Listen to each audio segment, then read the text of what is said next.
sun's out again and it feels like the temperature is heating up a bit. And what's going on today? I guess it was interesting reading this where I know just recently there were these news headlines, for example, like this one here saying US military drone AI simulation reportedly turned on its human operator. So as you can see, a lot of people were saying at first, oh no, these drone AIs, they can kill basically the operators, they went rogue. But apparently they were backtracking afterwards and they said it was just, I guess, a misunderstanding or someone misspoke. This one says Air Force Colonel backtracks over his warning about how AI could go rogue and kill its human operators. So apparently it was from this conference, and it says there was a summary posted by the Royal Aeronautical Society which hosted the summit, and it says as an example, he described a simulation where an AI-enabled drone would be programmed to identify an enemy's surface-to-air missiles. A human was then supposed to sign off on any strikes. The problem, according to Hamilton, is that the AI will do its own thing, blow up stuff, rather than listen to its operator. So it's apparently this quote, and it's kind of interesting. It says, the system started realizing that while they did identify the threat, Hamilton said at the May 24th event, at times the human operator would tell it not to kill that threat, but it got its point by killing that threat. So what did it do? It killed the operator. It killed the operator because that person was keeping it from accomplishing its objective. Imagine that. Is there like some kind of code saying, you must complete this mission at all costs, for example? Although it says here, but in an update from the Royal Aeronautical Society on Friday, Hamilton admitted he misspoke during his presentation. Hamilton said the story of a rogue AI was a thought experiment that came from outside the military and not based on any actual testing. We've never run that experiment, nor would we need to in order to realize that this is a plausible outcome. Despite this being a hypothetical example, this illustrates the real-world challenges posed by AI-powered capability. I think everyone thought of that just from movies and stuff like that, but again, a lot of places were reporting it as real. Could it be? And they're just trying to cover their, I guess, tracks afterwards. I don't know, but either way, it's on people's minds, I guess. And according to this, in some places, the drone issues, I guess, with illegal drones is such a big issue, they're going to do something about it, where this one here says, cops begin to fortify border villages of Punjab to counter drone threats. In a much-awaited move, the police are fortifying its defenses in villages near the international border in the police districts of Gurdaspur, Badala, Pathankote, and Amritsar in the endeavor to counter the drone threat by state and non-state Pakistani agencies. This strengthening process, which has been put in place in 108 villages, which are located a stone's throw from IB, has been given the name of Drone Emergency Response System. Senior officials said this was the best available alternatives in the absence of any concrete technological advancement made by the Defense Research and Development Organization. And I thought this was a fascinating story, as in recent times I've been reading how in places like the US, theft has been a huge issue and businesses had to close down. So what if employees actually try to stop the theft in some way? Well, apparently in this case, they got fired for doing so.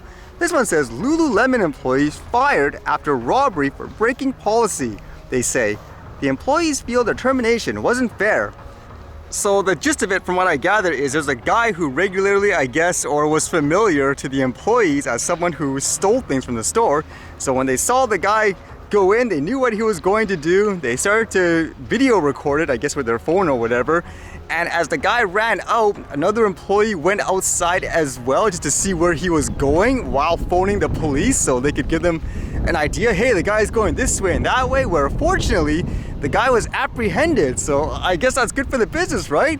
But because I guess the employees went out to, quote, pursue the guy, that's what you want to say, they were fired because it's against company policy to go after, let's just say, shoplifters. Sounds crazy, huh? I know that's a thing actually in a lot of businesses. I know before, for example, when I worked at a retail store, a lot of places say do not go out and chase, for example, the criminals or whatever, just cooperate because it's not worth it. Whatever they're stealing, whatever it is not worth your life. So that's kind of an interesting situation in this one. And why did they do it at first is because I guess as they say, no one was doing anything really. Like with all the issues, it says no one at the store called the police during the other swipes. This time, Rogers and Ferguson called the authorities. So as I guess the employees say here, saying, quote, we are not supposed to get in the way. You kind of clear path for whatever they're going to do, Ferguson said. And then after it's over, you can scan a QR code. And that's that. We've been told not to put it in any notes because that might scare other people. we're not supposed to call the police, not really supposed to talk about it. So as you can imagine, a lot of people are saying that's crazy, but apparently a lot of people were reporting this as the two were fired because they called the police, whereas they released an official statement here which said it's because I guess they pursued the person. It said the 2 employees at our Peachtree Corners location in Georgia were not terminated for calling the police. They were terminated for knowingly violating our zero tolerance policy related to physically engaging with the perpetrators, which put their lives and the safety of our guests and other employees at risk. Employees are able and instructed to call 911 when needed, and that was not the cause of termination in this case. We are grateful no one was hurt during this altercation. At Lululemon, our people's safety is our #1 priority, which includes an absolute zero tolerance policy for our employees engaging with guests in a way that could put themselves or others in harm's way. We have long-standing protocols in place to uphold a safe environment in our stores, and our views is that no amount of merchandise in a store is worth our educators putting themselves at risk. So what would you think? Justified? Overboard? Just employees trying to help out the business?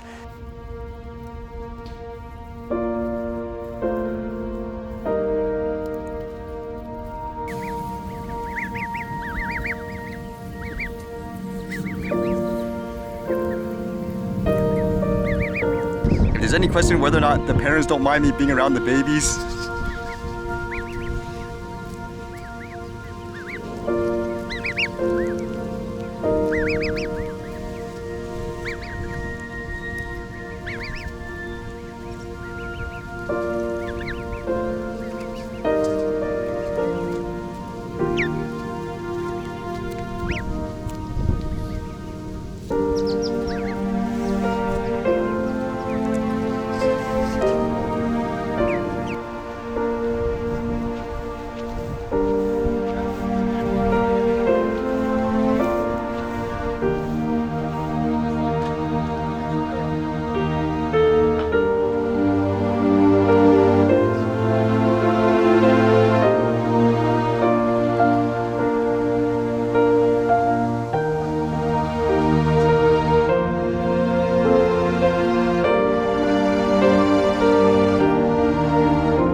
alright, see you guys later.